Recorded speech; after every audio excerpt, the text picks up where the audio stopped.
नमस्कार मित्रों, स्वागत है आप सभी का हिंदी गुजराती ऐसे में। आज हम लिखेंगे आभासी मुद्रा यानी कि क्रिप्टो करेंसी की संभावनाएं एवं चुनौतियां पर हिंदी निबंध। तो चलिए हम इसकी शुरुआत करते हैं प्रस्तावना से। वर्तमान युग तकनीकी एवं नवचार का युग है। आज सभी क्षेत्र डिजिटल होता जा रहा है। ऐसा ही एक नवचार आभासी मुद्रा क्रिप्टो करेंसी के रूप में मुद्रा के क्षेत्र में हुआ है। जैसे सिक्के के दो पहलू होते हैं, वैसे ही इस क्रिप्टो करेंसी के कुछ लाभ तो कुछ चुनौतियां भी है। क्रिप्टो करेंसी एक डिजिटल मुद्रा है जिसे हम देख नहीं सकते, छू नहीं सकते, ना ही सामान्य मुद्रा की तरह हम इसे अपनी जेब में लेकर रख सकते हैं। इसका भौतिक रूप से कोई स्वरूप ना होने की वजह से इसे आभासी मुद्रा यानी कि वर्चुअल करेंसी कहा जाता है। यह मुद्रा एक ऐसी मुद्रा है जिसे कंप्यूटर एल्गोरिथम के आधार पर बनाया गया है। इसे सिर्फ कंप्यूटर पर ही देखा, गिना और भुगतान किया जा सकता है। यह एक स्वतंत्र मुद्रा है। इसका संचालन और नियमन किसी भी संस्था या सरकार द्वारा नहीं किया जाता। सबसे पहले बिटकॉइन नामक क्रिप्टो करेंसी की शुरुआत वर्ष 2009 में जापान के सतोशी नाकामोतो द्वारा बनाया गया था।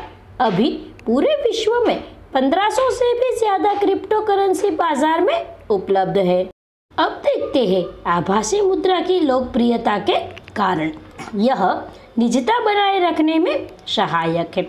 इसके लेन देन में लागत कम लगती है। इसमें धन एवं समय दोनों की बचत होती है, क्योंकि इसके माध्यम से होने वाले लेन देन में थर्ड पार्टी सर्टिफिकेशन की आवश्यकता नहीं लगती। सामान्यतः बैंक में खाता खुलवाने के लिए कई प्रमाण पत्र लगते हैं, जबकि इसमें कोई आवश्यकता नहीं है। सरकार बैंक खाते जब्त कर सकते हैं, लेकिन आभासी मुद्रा के मामले में ऐसा नहीं होता।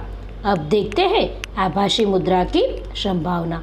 इसका लेन देन इंटरनेट के माध्यम से होने की वजह से ये बहुत तीव्र और बहुत कम विनिमय शुल्क की सुविधा उपलब्ध कराता है। यह एक ऐसी डिजिटल करेंसी है जिसमें धोखाधड़ी की संभावना कम होती है। अधिक पैसा होने पर आभासी मुद्रा में निवेश लाभप्रद है, क्योंकि इसके मूल्य में तेजी से उछाल आता है। यह एक सुरक्षित करेंसी है। इसके लिए सिर्फ ऑथेंटिकेशन रखने की आवश्यकता होती है, क्योंकि ऐसी करेंसी ब्लॉकचेन पर आधार रखती है। अब देखते हैं भारत में आभासी मुद्रा। इस मुद्रा में उच्च स्तरीय अनिश्चितता एवं जोखिम के कारण भारत सरकार का दृष्टिकोण प्रतिबंधात्मक करने वाला ही रहा है। वर्ष 2013 में भी इसके संदर्भ में चेतावनी जारी की थी। इसके बाद 2017 में भी इसके संदर्भ में जनता को आगाह किया गया है। आरबीआई के अनुसार इसके मूल्य में भारी मात्रा में उतार चढ़ाव के कारण इसके निवेश में हानि की संभावना ज्यादा रहती है। 2018 फरवरी में अपने बजट भाषण में तत्कालीन वित्त मंत्री अरुण जेटली द्वारा इसके प्रयोग पर रोक लगने की बात भी हुई थी। यद्यपि अपने देश में इसकी चुनौतियों को देखते हुए मान्यता प्रदान नहीं की गई है, लेकिन यह भारत में कैशलेस अर्थव्यवस्था और वित्तीय समावेशन को बढ़ावा देने में महत्वपूर्ण भूमिका निभा सकती है। लेकिन इसके लिए सरकार को आतंक के वित्त पोषण, कर चोरी, ग्राहक सुरक्षा के लिए कठोर नीति बनानी होगी।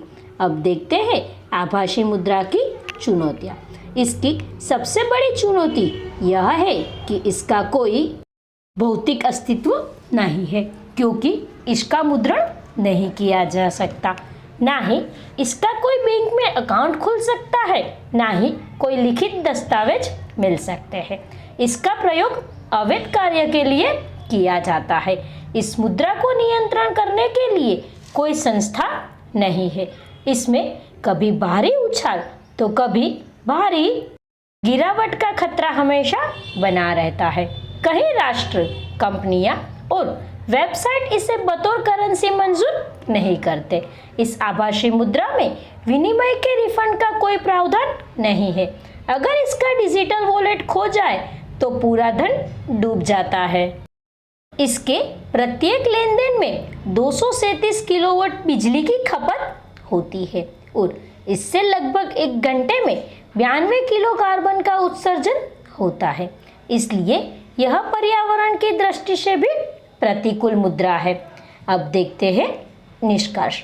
आभासी मुद्रा के लिए कहा जा सकता है कि किसी भी तकनीक नवाचार के लाभ तो कुछ सीमा होना स्वाभाविक है।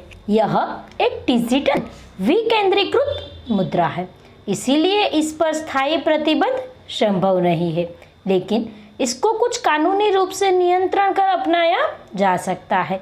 भारत सरकार को भी इस पर गंभीरता से विचार कर सरकारी प्रावधान के साथ भारतीय अर्थव्यवस्था के लिए प्रोत्साहित करने की आवश्यकता है।